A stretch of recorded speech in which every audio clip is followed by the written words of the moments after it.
Good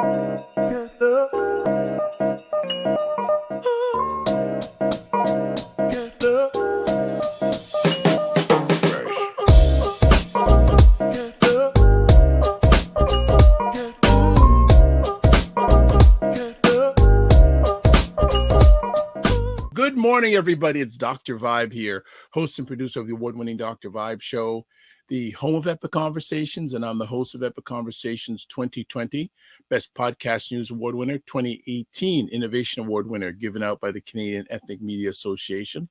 I also co-host and co-produce the only online show in the world for dads and fathers. It's sponsored by Dove Men Plus Care. And being part of that team, and I am still part of that team, back in 2022 and 2021, we reached out directly and indirectly to over 100,000 fathers around the world. So as always, I'd like to say you're blessed, highly favored, a magnet for miracles, and a solution for someone's problem. People may wonder, where's Ryan? Where's Ryan?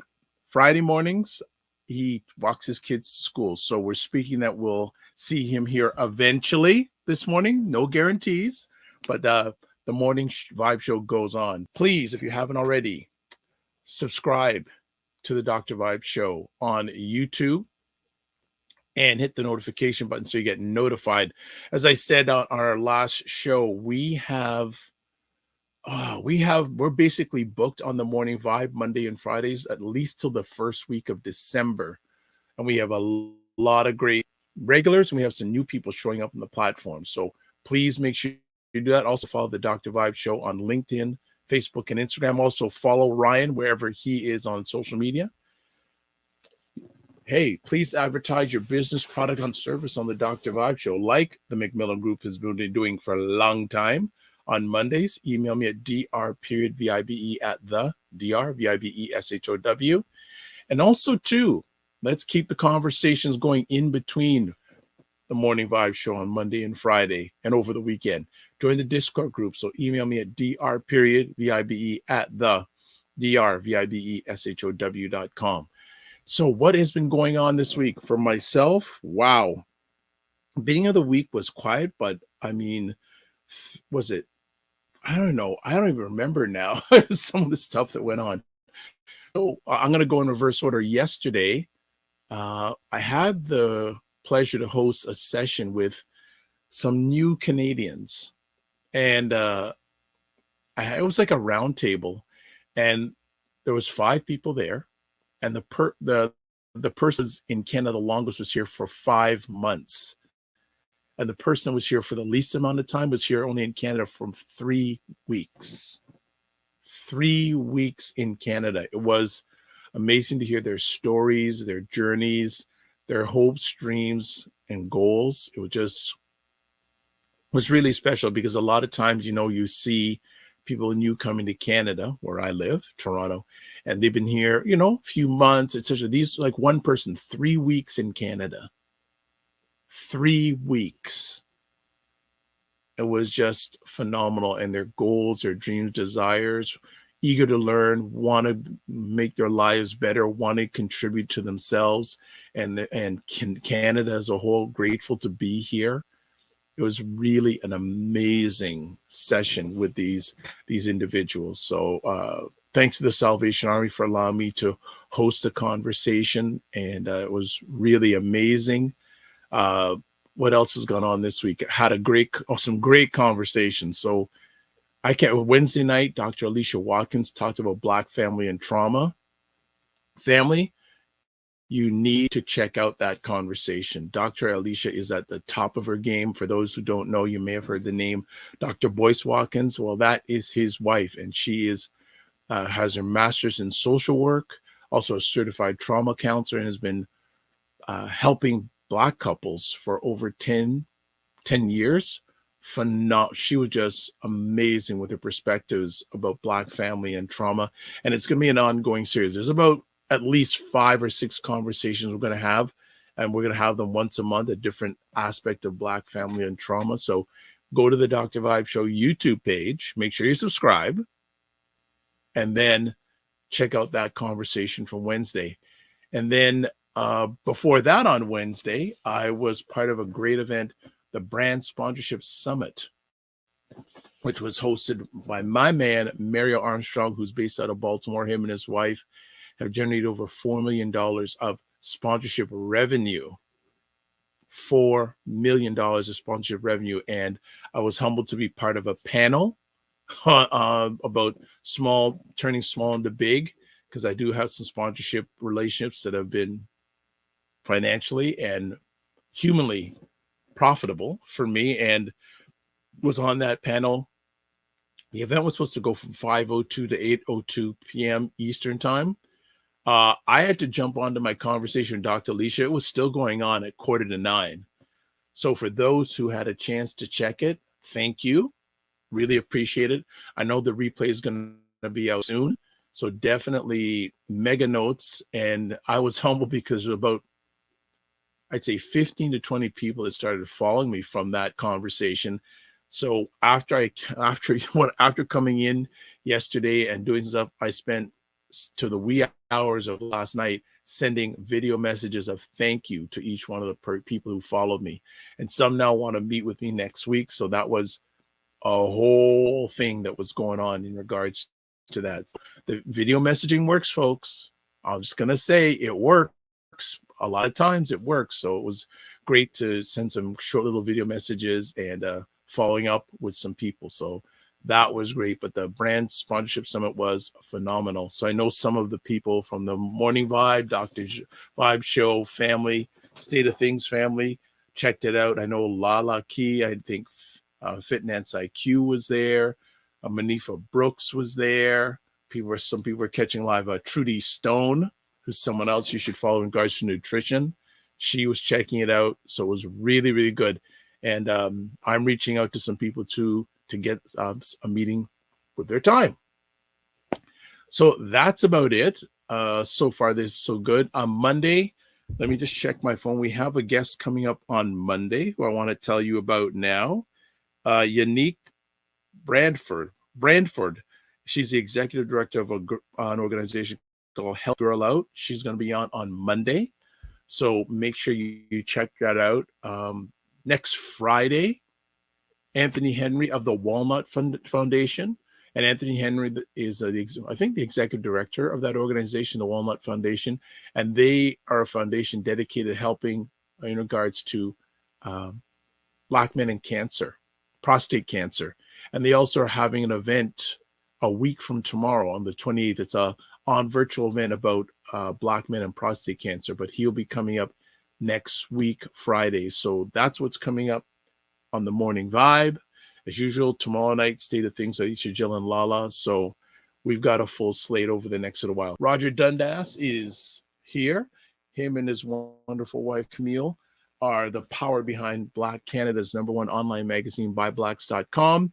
And if you subscribe to the Dr. Vibe channel or the By Blacks channel on YouTube, you saw that we broadcast the media launch for By Blacks Restaurant Week coming up in the next few weeks, the fall edition. Roger was in Vancouver, so I helped him live stream the media launch from Vancouver. So exactly 30 days to By Blacks Restaurant Week. And that's another reason why we're full in regards to guests on the Morning Vibe. So if you look at the week of November 6th, that week, the Monday and the Friday, we will have some of the restaurants that are taking part in By Blacks Restaurant Week on the Morning Vibe. So that is good stuff. So Roger, hope you are adjusted body clock wise coming back from Vancouver. Sometimes it takes a little time. Divine Right says, I haven't started juicing, but shifted my breakfast and about to eat my big bowl of fruit. Yay! Exactly. Yeah, I had my fruit this morning and had a little bit of millet porridge. So I am good with that. Next up, On Track Solution says this for Ray. Good morning, Ray. ACBN will miss you. Did Dr. Vibe thief you from us? Thank you a million for all that your work to date. So I did not thief him. Ray is his own man. I don't control anybody. At the best of times, I can control myself. Next up, On Track News. That's a hardworking couple, Mr. and Mrs. Dundas. Thank you so much for By Blacks. Absolutely. We are very thankful for all they do. Here's a LinkedIn user saying, Ryan, Singh would love to talk to you about the Real World program and when it comes up again in the future. I hope you two know what who you're talking with on Ryan on LinkedIn, because I can't tell that. Next up, Dr. Tatch is in the house, the driving force behind Indie Soup Media, which is getting closer to launch because she's premiering some featured content creators on Indie Soup Media, which is going to be a new live streaming platform with a reach of up to 1 million people, which is outstanding. And I'm blessed to be one of those content creators. Also, Dr. Tachi on Wednesdays hosts Mediascope, which is the livest online show about media, tech, and pop culture, 5 p.m. Eastern time on Instagram, 6 p.m. LinkedIn, YouTube, also LinkedIn, YouTube, Facebook, and Twitch and other platforms. Ryan Singh is saying Real World Film Festival is happening November 1st to November 7th. Great film lineup. Check it out. We've got,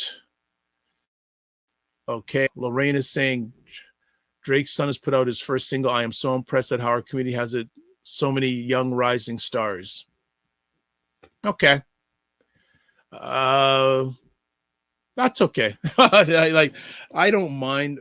I know we're good at music. I want us to get good at other things and get excited about other things. That's just me. Like, great for Drake and all that, but we need more Black people in other non-entertainment areas. Let's get into our conversation topic for today. So you're wanting to talk about navigating private mortgages about borrower. So I want to ask, why would someone look to get a private mortgage?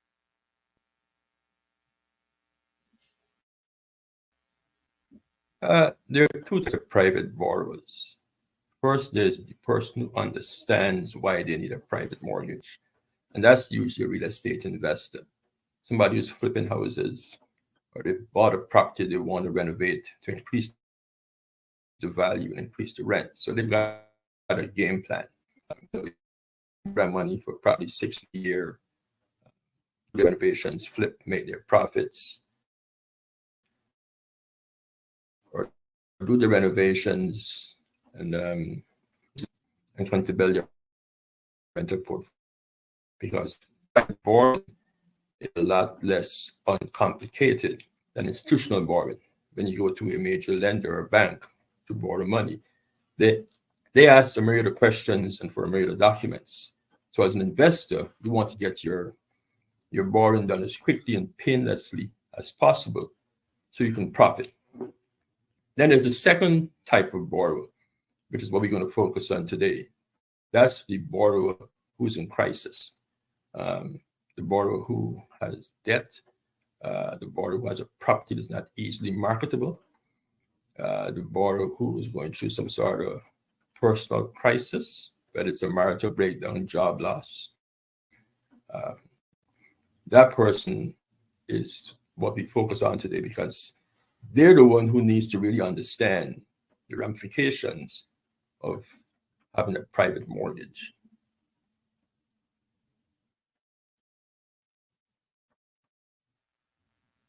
Okay, fantastic. So let me ask, Ray, are you seeing more people either having to or choosing to go the private mortgage route these days compared in the past?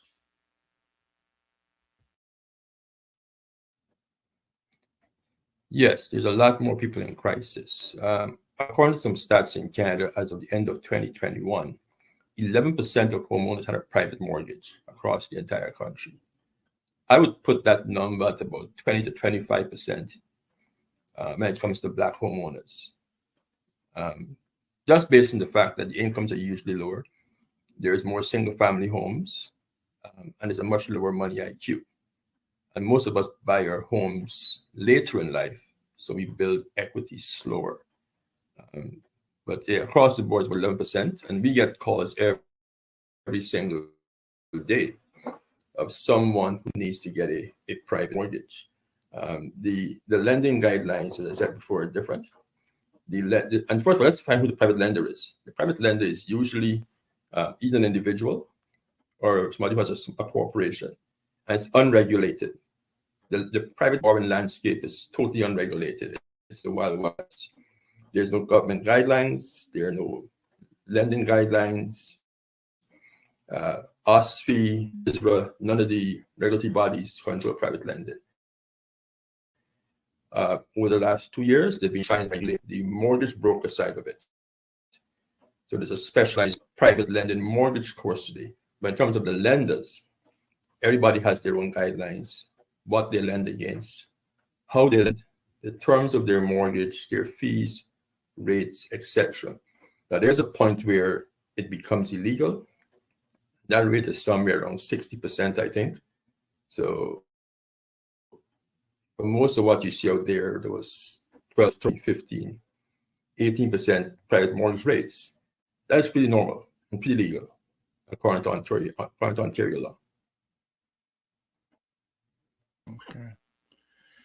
So, wow. But so I'm fairly uneducated when it comes to this. But so do private lenders or private mortgage providers, are their interest rates usually higher than what they would then offered at the bank?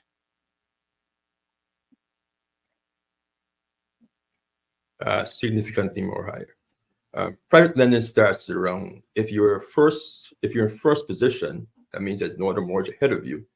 Your rates will start at about, in today's market, at around 9.99%. Wow. If you're in second position, possibly around 12.99%. If you're in third position, being there's two mortgages ahead of you, then probably around 17 or 18.99%. And the payments are usually interest only. Simple interest calculation, you borrow $100,000 at 14.99%, your payment is $1,499 a month. Very simple math. Now, what you have to be aware of is that the interest rate is only part of the conversation. And many borrowers don't understand that. The fees are what you have to also consider. So you've got lender fees, admin fees, legal fees, broker fees, etc. So if a lender is charging you 14.99% and a 4% lender fee, and another lender is charging you 15.99% and a 1% lender fee, which deal actually is the better option for the borrower?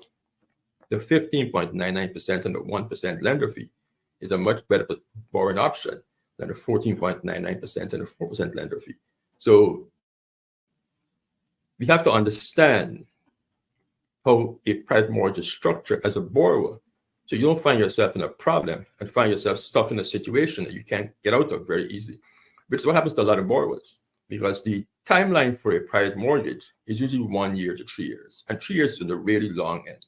It's usually a 1 year product where you're trying to fix or remedy a situation. You know, and that's what I feel like. You feel like you're the Harry Tubman of the mind. I am. I feel like I'm I'm one of the Harry Tubmans of intelligent Black people. Like, I want to liberate y'all from like being left behind and ignored and oblivion. Now, really, the rappers get all the attention. You know, seriously, does anybody else feel this way? Like ignorant Black people, they'll be all up, you know, getting all the headlines on the Shade Room. Overly sexualized Black folks. Like the twerkers and the, you know, just people that, you know, don't always represent the best of us, you know, the diversity, you know, like people like Dr. Vibe. Like, everybody should know about people like Dr. Vibe. Dr. Really Vibe he's trying to do good work for Black people. Dr. Vibe from Toronto. Good to see you, my brother. Dr. Vibe. Everybody follow Dr. Vibe. He has a great show. He's very good at what he does, and I have a lot of respect for him. Okay, so let me hop into this. What's up, Dr. Vibe? How you doing? Everybody, if you see Dr. Vibe in the chat, everybody go follow the Dr. Vibe show. Dr. Vibe is a real smart brother and a good human being. I like the guy a lot, and he's very intelligent. And I think everyone should pay attention to what he's got going on. We got to shine the spotlight on the intelligent Black people out here that are really doing the good work. Don't just pay attention to the rappers and the celebrities. You know, a lot of these people are losers. Your true winners are your people in your community that are really having your back. You know, helping us to have stronger families and a stronger community. So Dr. Vibe is in that category. So you might see the Dr. Vibe show in this chat. If you see him, please go follow him. Okay. All right. So anyway, Ryan Knight is in the house. What is up, Ryan Knight? Hey, good to see you, Dr. Vibe. Let me know if the connection's okay. If it's a bit choppy, I'll switch. But no, you're good. You're good. How's the family doing? Very good. It's a bit rainy today on the walk, but Ray, always good to see you. And I have a specific question for you because the private mortgage world can be very scary. Very scary. And I know people that lock into a private, just to get the deal done, but then getting out of the private is proving difficult in today's climate. So I'm curious, could you walk us through kind of the best ways to get out of a private mortgage once you use that to get a home?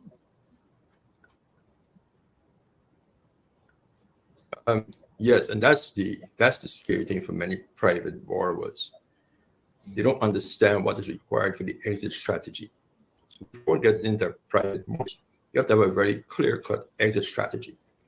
And the term loan to value, LTV, is one of the first things you need to understand. So, as I said earlier before you got on, private borrowing or private lending is unregulated. There's no regulation. So the lender will lend you against your property based on the location, the type of property, the condition of the property, and where he thinks the value is going to go in the future.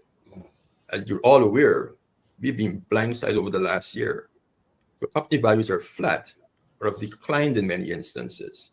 So if you got a second mortgage to go in 2022, 2021, and you took it out at 75% loan to value, and your intention was to go to a major institution, whether it's a B lender or a private, and refinance to pay it off, and rates have increased, and values have declined, you're going to find, in the regulated mortgage space, where there are specific criteria to qualify for that mortgage. So if your property value is dropped from $1 million down to $900,000 or $850,000, and you finance up to 80% loan to value, which is $800,000, you are now somewhere about 92% loan to value. Then you combine your first and second mortgage with your current property, and that is the challenge that many people are finding themselves in today. They can't get that private mortgage. The bigger challenge you've got is if the private lender declines to renew the mortgage. And that is also happening, as he or she has now found themselves in a much higher risk position because of the decline in value in your property and the inability to probably sell it if you default and get all their money out. So they want to refinance their property. So you're now stuck. You become in a rock and a hard place. And that's where the whole mortgage plan is very important, right? And it's easy to take that private mortgage to close that deal, but you have to have a very clear-cut path to exit it, whether it's a year from now or whether it's 2 years from now. The other thing you want to make sure the private lender, and again, remember, this is an individual like myself or yourself is lending you the money, whether it's $50,000 or $1 million. It's an individual has access to money, whether it's theirs or it's pooled funds, and they have their own guidelines. So the thing you want to be very clear of is what, if any, are the renewal clauses if you can't pay it off at maturity. Right. And most people don't know what that is. Because remember, your private mortgage commitment is usually one page. It's not like when you go to the TD Bank or the Royal Bank, they give you 15 pages of transaction. One page. Property located is 1 Military Drive. Appraised value is $1 million. Your first mortgage is $600,000. Second mortgage $150,000. Rate is 13.99%. Payments on the first of the month. And that's all the stuff. It's a very simple document, usually one page, signed by the lender, signed by yourself. It's sent to the lender's lawyer. You advance the funds once the appraisal is complete. That is the process. Private lending. It's the oldest business in the world. It started around 1800 BC. It is nothing new. It hasn't changed in the last 2,000 plus years. True. It is that simple. But the key is it is not regulated. You have to understand what the fees are, what the clauses are, what the power of sale options are if you default. Is it one payment? Is it 1 month? Is it 2 payments? Is it 3 months? All those things most borrowers don't even pay attention to because the primary focus is to get that money and close that deal. And usually you got a realtor, no offense to the good realtors out there, But it's usually the realtor telling you, okay, you can afford the same, you can pay this $1,500 extra. Well, if you're struggling paying the $3,000 a month on the first mortgage, and now you're short $100,000, you got to get a second at 13.99%. That's not $1,400 a month. That's a lot of money. Yes, Right? yes. So the best option in many cases is to not do the deal if you're buying, but if you're a homeowner and you're in that situation, through whatever circumstances, you better off selling your home. And that is a conversation that is very, very difficult for many homeowners in crisis. They're going to go like the Titanic. I mean, they're going to sink. There's no way out of it. Not in today's environment. For many people today, if you're at 80% loan to value in financing, you probably have to wait about 3 or 4 years in this current interest rate environment to get out of that private mortgage.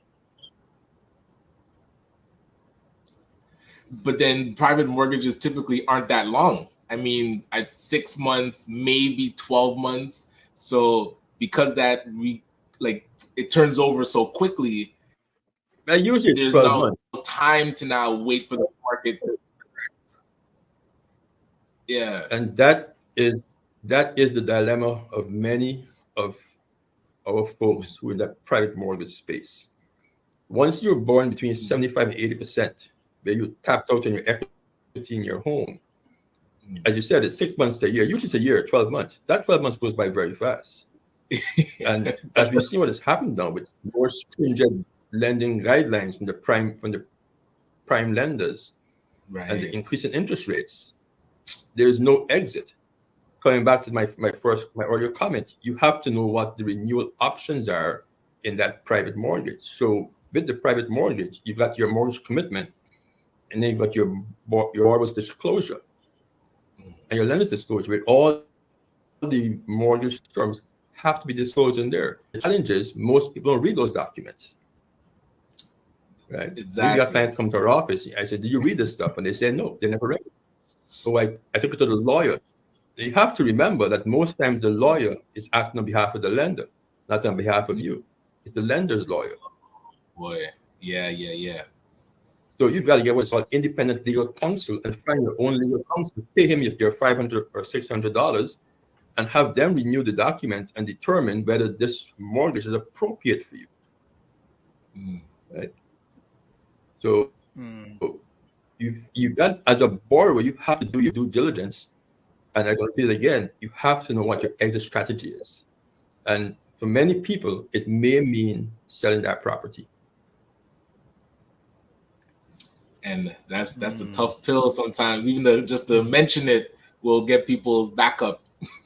So, okay. Well, I just want to catch up with some questions and comments. I mean, in my experience, no, go ahead, Ray. In my experience over the last 25 years as an independent mortgage professional, I've only had 2 clients take that advice from me. In my experience, sorry, only 2 clients have taken that advice from me, and both of them came out ahead of the game when they did that. One guy felt total relief when he sold his home. He couldn't believe it. He rented the place for I think a year and a half. Then he bought a brand new home from the builder, which is what makes sense. Your home, take the equity out, pay off all the debt. You go to the builder, now you got a year and a half to start to navigate the mortgage space. You put the money down on a new home, you rent a place for a few months to your family, and then you rebuild it. Right? Now in today's environment, if you take out the mortgage 2 years ago, and you were 80%, and you sell your home today, you might not have the resources to go back into a new home in the very near future. You have to rent for a while, probably 2 to 5 years. And that is something you have to, adjust your thought process to. So it's I said, between a rock and a hard place. Either you go down to like the Titanic, or you get out and try to reinvent your life. Divine Right says, for private mortgages, do they check your credit? And if so, do they give those with fair credit a chance at getting a mortgage, or is the interest rate even higher?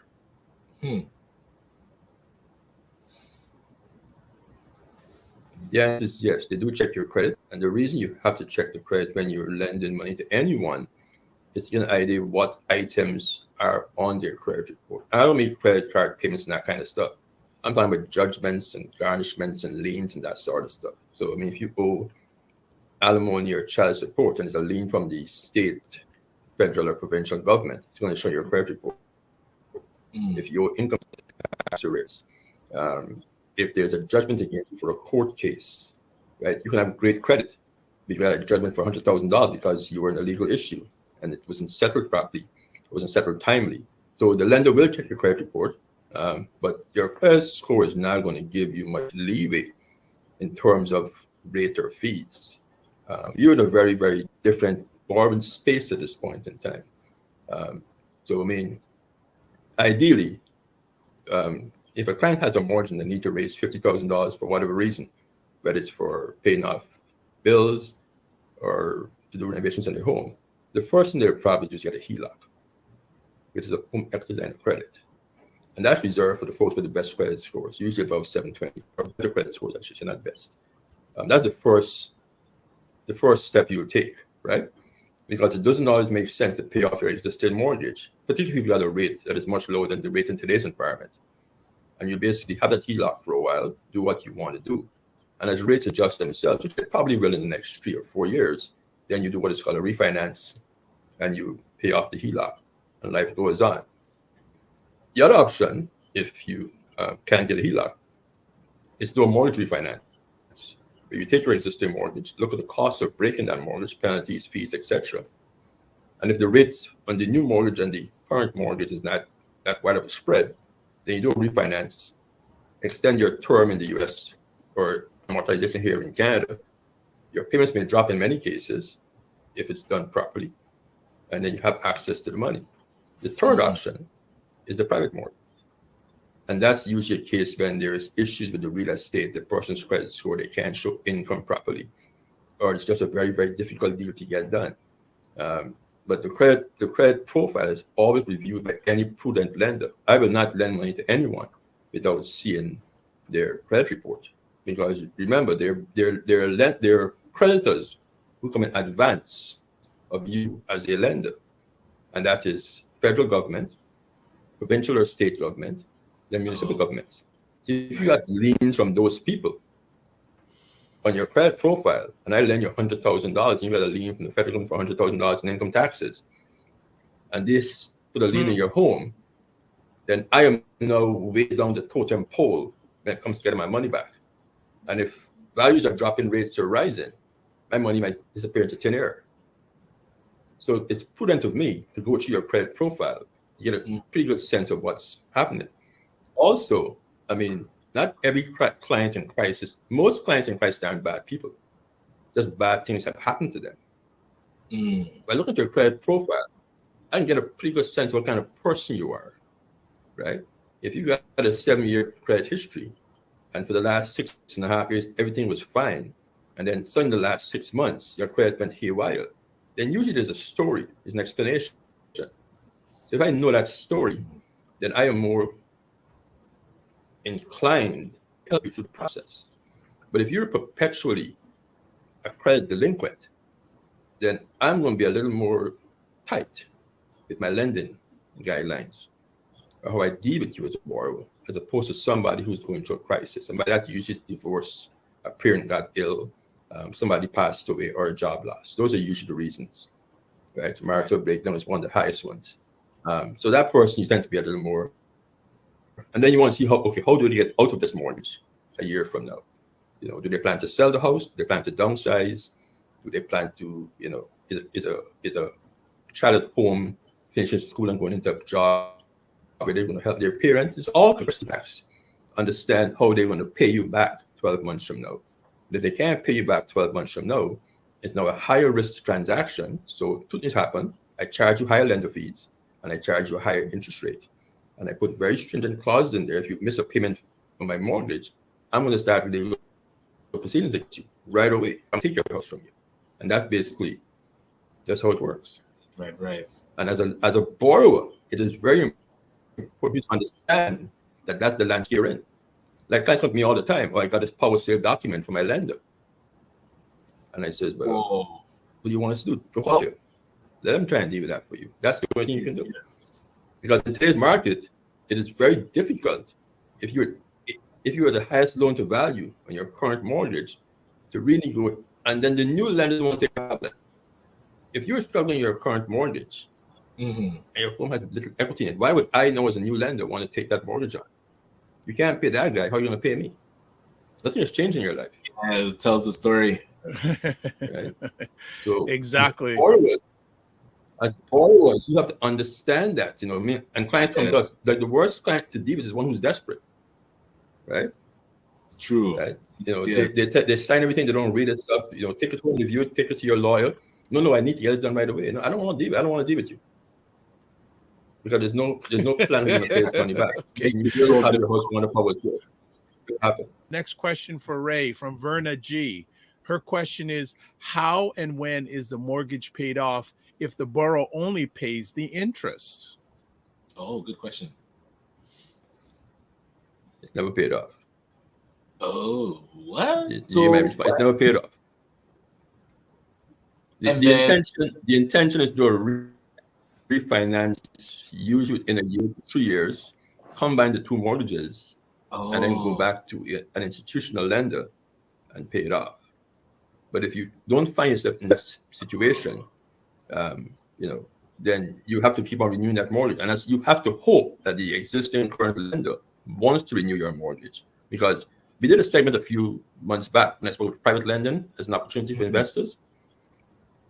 As a private lender, I don't want you to renew your mortgage. I want you to pay my money back, because I make more money lending on new deals than renewing your mortgage for you. Because I can renew you with 4% renewal fee, right? But I can lend my money at 4% lending fee. On the renewal, I probably have to charge you 1%. I don't want to charge you 1%. I want my money back so I can lend it again. Right. Ray, do you offer private mortgages? For 25 years. It's the bulk of what we do. Oh, really? Okay, so You my response? Yeah, the bulk. Yeah, we don't do a lot of first-time home buyers. I mean, the bulk of what I've done over the years is private lending. It's a different landscape. On Track Accounting Solutions, Ray says, in the middle of paying down 2 pre-construction properties, will be able to leverage one and get a mortgage for the second one, or will the lending criteria be higher because of the overall total debt? Oh. I would have to know what the value of those properties are and what your down payment is. I couldn't give you a definite answer. But if you bought those properties prior to the market correcting, they're probably going to appraise for less than you bought them for. If they're in the GTA. I don't want to make any assumptions. This person is in the GTA actually. But if you bought those properties 2 years ago or a year ago, or even 6 months ago, it is a very high probability that will appraise for either the same thing you bought it for or possibly less. So, you know, I couldn't give you a definite answer until I saw the numbers. But if you want us to take a quick look, I can give you my opinion at that point. It seems that taking a private mortgage is a short-term or stopgap measure to buying a home. Do you agree with that, Ray?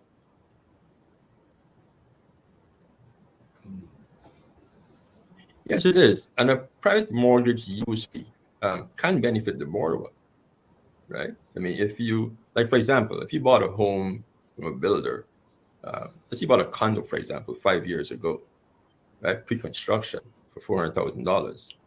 Today it's worth $650,000, right? Even with the swing up and swing down, right?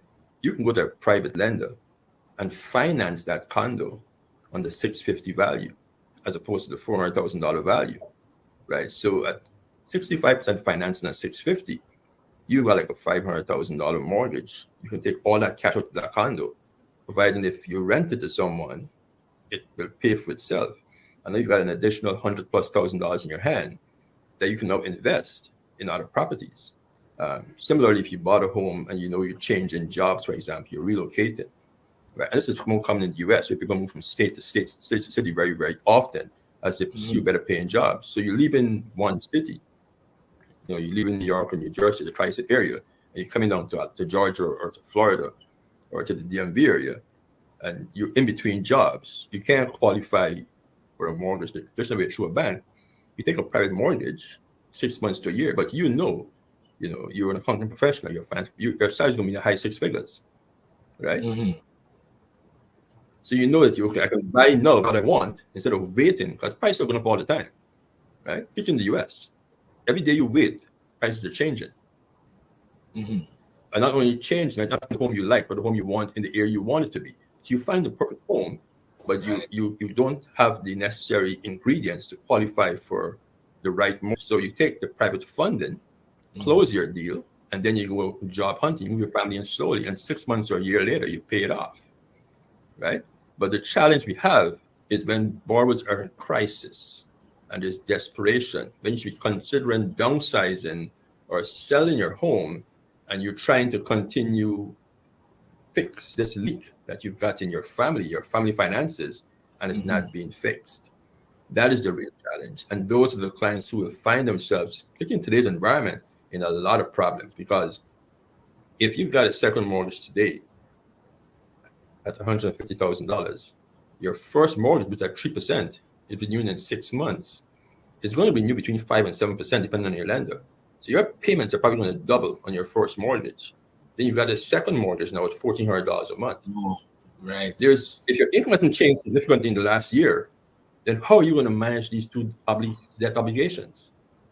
Right? Absolutely. The question is, do we sell and move to Sault Ste. Marie, or do we sell and rent? Because at somewhere along the line, you're going to start taking your credit cards and keep on borrowing to keep on servicing this mortgage debt. And we see it a whole lot, right? And it's a very, very difficult conversation. And we're having those conversations more frequently today than we had 3 years ago, because rates have increased significantly in the last 12 months. Ryan, any more comments? No, it's just interesting how. Because private mortgages can be, they can save you or they can cause you all this gray hair because it's so volatile. But getting that clarity is really appreciated, Ray. Thank you so much. But it's an easy in, right? Because all I want to see is the appraised value of your property, the condition of the home, and where it's located. And then I will lend you up to a certain amount based on the location and condition, right? If you own more than one property, then what I'll do is cross-collateralize both properties. So I'll take security on both of these. Now, a lot of clients don't even understand, a lot of boards don't even understand what that means, right? So, you've got two homes, they're both somewhere in Toronto. You're in a serious crisis. You need to raise $200,000 for whatever reason. You're paying off a spouse or something. And the lender says, we'll appraise both homes. The commitment only shows one property in it, but they register against both properties. So fast forward a year from now, you're trying to do something with the other property, and then you realize that there's a second mortgage in that home also, because they register against both properties, right? And that's why it's very important that as a borrower who's going to access private funds, when you receive that mortgage commitment, that you have your own independent legal counsel review it for you and give you their perspective. And we don't do any transaction in our office where two lawyers aren't involved. And we always tell clients to find their own legal counsel to act on their behalf, right? To hope that person is acting in your best interest, because the lender who is actually going to send us the commitment is acting in the lender's best interest. The lawyer, who send us their documents, is acting in the lender's best interest, not yours, right? Their role is to protect the lender's money, and they put all the clause there to protect the lender, not you. So you have to go to your own lawyer or sit down with your mortgage professional and go through that commitment line by line, and hopefully you are intelligent enough and understand the borrowing process to know what questions to ask. Because the challenge you've got is that most folks don't even know what questions to ask. They got the money, problem solved, but you know, find yourself in a bigger problem. but you got to pay it back a year from now. Yes. And we've also what's happening here. I mean, I don't want to dwell on this current situation, but this situation is a wake-up call for many people. Particularly in Canada, it's not as bad in the US. It's not just in the US, right? But here in Canada, you got 5-year mortgages. We all want the 5-year mortgages. So all mortgages are renewing, right? So you've got this situation now where you're renewing a mortgage from 2.5% or 3% to 4.5%, 5.5%, sometimes 7%. In the US, you've got 25 and 30-year mortgages. There's no renewal. The interest rate increase in the US is only affecting people buying homes today, not of existing mortgages. It's a very different conversation. So actually, there's a buying opportunity in the US today because prices are flat in many states and many cities. While here in Canada, even though prices have come down or are flat, the rates have gone up so much that the cost of borrowing is a more expensive home is exactly the same today in a less expensive home, or even more in some cases, significantly more, because you come in at 5.5% or 7% on your mortgage, right? So I mean, it's a perfect case of buyer beware. In this case, borrower beware. Now, I'm not saying all private lenders are bad people or have bad products, but it's a numbers game. And if your property is worth less than it was worth a year ago, and you borrowed up to the max that's allowable under the Ontario and provincial or federal guidelines, then how do you get out of that transaction? Okay. And which lender is going to be kind enough to take over this new transaction from you? Stefan says, what are the benefits of a borrower? What are the benefits for a borrower should be aware of working with an individual private lender or MIC, mortgage investment company?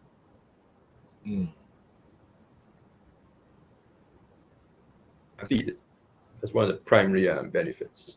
You get a transaction done quickly. You got your appraisal done from close in place, right? There's less documentation required. And usually it's easy to explain challenges in your credit profile. They're easy to understand. They'll pay off certain debt. They pay off a consumer proposal, that sort of stuff. So there's a lot of benefits for a private lender. And as I mentioned earlier, if you're an investor, it makes a lot of sense. That's what you're doing. If you're a real investor, not buying properties and hope they go up in value or hope you can rent them. If you have a clear investment plan for investing in real estate, then it makes a lot of sense to work with a private lender, the same lender or the same MIC on a continuous basis to get your deals done. You get in very quickly, you close your deal, you do what adjustments you need to get done, either to the property or to your personal situation, and then you refinance it 6 months or a year down the road, and you move into a low rate environment. So to me, the biggest benefit is probably speed. How fast you can get the deal done once the appraisal is in place. Question from Verna G. What is the reason for property values decreasing in Canada? Oh boy, that might be a topic for a whole episode. Inventory. Yes. Increasing inventory with rising rates, many people have started to downsize, to sell and rent. There are many people who can't get their mortgage renewed, so they've been selling. And then you've got with the stress test here and the qualification being more challenging, there are less active buyers in the market. So many young buyers can't qualify today. There's all the time with the properties come on the market every month, every quarter, every year. It's normal. The basic movement of supply and demand. So they're coming onto the market, but the buyers can't qualify for them, right? So I mean, 2 years ago, I was telling my son, like properties in Pure was probably 95 is the median price, and I was telling him I hope the rates start to go up. I mean, this is not going to be a popular opinion to the audience, but for me, it's a very logical reason, right? It may be somewhat selfish. My thing is I hope they go up so that properties will correct in price down to around the 17. They really work because we had this huge run up in values over the last 10 years. It's unsustainable because prices went up in properties, but incomes didn't change. When you look at the property appreciation, the change in people's salaries, there's no correlation. So there'd be an adjustment in property values, right? The challenge we have with many borrowers is that they use their homes as bank machines, finance their lifestyle. So if the value start to come down now, many of them, instead of having a mortgage and just paying it off for 25 years, they've been taking cash out every 3 or 4 or 5 years. So that $200,000 more is now $700,000. So the correction, the downward correction affects you negatively. But if I bought my house 25 years ago, that's it. I'm not mortgage free. So I don't really care what the value is. It's irrelevant to me. The value is only important when you need to either one, sell it or refinance it. If I'm living in my house with no mortgage or a very small mortgage, where the house is worth $1 million or worth $400,000, it's not a big deal. I don't plan to sell my home. I plan to die in it. But if you plan to sell it or refinance it, then you're not concerned with adjustments. So we've had this adjustment over the last few months to push values down. So we're down by about 20% in value across most of the GTA. Right? But in the US, you haven't had that. What you've had in the US is homes stay in the market longer before they're sold. Right? But the values haven't changed significantly. You've had deals falling through because the rates have gone up. And if you did your numbers on 5%, and rates are now 5%, and your salary hasn't changed, right? And you didn't go back and make your adjustment on your pre-approval, when you find a house that you were qualified for 5 months ago, and you go and try to make an offer today, you'll find that instead of being able to afford a 260 mortgage, you can only afford a 210 mortgage. The deal falls apart, right? And you adjust your budget and you buy it a little lower. But here in Canada, it's a very, very different environment, right? Our price differentials are hundreds of thousands of dollars, right? So that's what we're seeing here as opposed to down south. So Ray, as always, I want to thank you for have your time to share with our audience as usual. We appreciate you. We appreciate all that you, Stefan, have done, are doing, will be doing, not only here in Canada, but in other places as well. Do you have any final comments you want to share with our audience?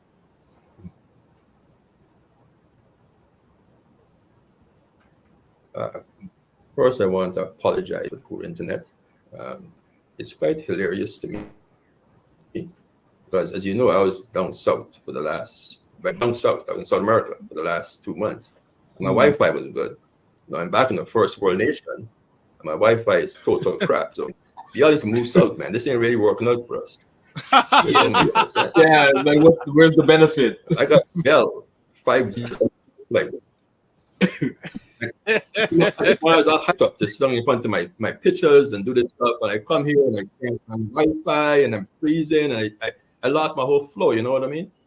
So I need to leave here back. I need to leave here as fast as go back into the bush, man. So you got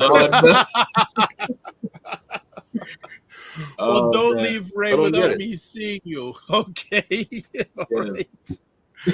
All right. Well, thank you so much, Ray. And I know you'll be back in the bush soon. So have a great day. We'll be in touch. Take care. He was going to go back in the bush. Hey, if the bush has good Wi-Fi, so, why be in the cold? Like, that's the only thing keeping us from down there. You know, so what's been going on in your world? You came in at that. What's coming up? What's been going on over the week, or what are you coming up for over the weekend? So today at noon, we're actually doing a workshop about AI and how to boost our LinkedIn presence. So Laura Scarlett, she's going to be walking us through how to use different AI tools to, make better connections and increase sales using LinkedIn. So looking forward to that. It's actually going to be in person downtown Toronto. So I gotta hit the road to go and get especially with especially with rain. Yeah. But Sunday, I'm looking forward to seeing Cesar. He's coming into town to come to the Black Empowerment Think Tank conversation. So looking forward to having that Sunday afternoon. But Saturday's quiet, and just looking forward to that. Maybe, I don't know, if you're not busy, you'll be able to pop in. But it is in Brampton, but it's also virtual, so you can just pop in online if you can't make it. If your passport's not checked, I know immigration was giving you trouble the last time you tried to come across Young Street, but we'll vouch for you. We'll write a letter of support for you. Yes. Well, that is cool. Also want to shout out Colin Williams. Great wisdom, fam. Keep it going. Good to hear. This was great. Thank you. No problem. Dr. Tachi, I got to reach out to you. We got to get an update on what's going on with Indie Soup Media. Yes. But that so a few things here. Final comments, and we're not going to stay long because Ryan's got to be Boogie Down Productions to fight traffic. So frequency goes off topic, but what a great presentation from our guy Mario Armstrong the other day. Yeah, the brand sponsorship summit was epic. And not because I was on one of the panels. The information that was shared there, more than just sponsorship stuff, from pitching, negotiation, and he had an hour and a half panel with industry experts. Wow. And I'm already having conversations with them offline. So that was fantastic. Frequency says, you insert great value in your presentation and talking points as well. Thank you very much. Dr. Tachi doesn't even live here. She goes, no, not come across Young Street. Yes. Somebody I know, Dr. Tachi. I think Dr. Tachi, you were there as well. It was amazing. It was crazy because I had about 20 people follow me on Instagram. Right. See, that exposure is powerful. Yeah, and believe it or not, I spent last night sending video messages of thanks to each one of them. Yes. Yes, so Dr. Tachi, because Dr. Tachi, you had a show at the same time. She goes, yes, the summit was great for the amount. Yeah, well, that's the replay. I think by Monday, Mary will have the replay available for purchase. Whatever it costs, take it. And I want to hail up anyone who went to the summit because you found a way. Over 3.5 hours of great knowledge for $23.21 US. $30 US. And I tried to get it out to as many people. I saw a few people jump in, and I know they only had 125 seats. They went past that. Like they had to open up more seats for the actual event. So it was really good. So that's it for today's conversation. Again, thanks for bearing with the bad Wi-Fi. Sometimes you can't do anything with technology, family. Just what it is, they say. But so on Monday, let me just renounce it really quick. You have Brian has introduced me to site. Yeah, Anique Brantford, the executive director of Help a Girl Out, and then next Friday we have Anthony Henry of the Walnut Foundation. The Walnut Foundation is dedicated to helping in the area of Black men and prostate cancer. You can watch replays of this epic conversation. You know what? That's the wrong banner. I just totally noticed that. You can watch this. This is the right. If it posts now, the technical challenges today. Yeah. There we go. Yeah. Okay, you can watch replays of the Morning Vibe Show, the Dr. Vibe Show on YouTube and Facebook, Afro Caribbean Business Network, Facebook and YouTube, and Ryan Oneill Knight, YouTube and LinkedIn. Have a good one, folks. We'll see you on the digital highway. Remember, don't just live your life as a dream. If you can dream it, you can make it. Sometimes you have to get small to get stronger. Block assumptions, aim bigger, aim better, aim higher and wider. Love, faith, and respect. Remember to give yourselves grace and don't just manage your time, manage your energy. God bless. Peace, well, keep the faith and walk good.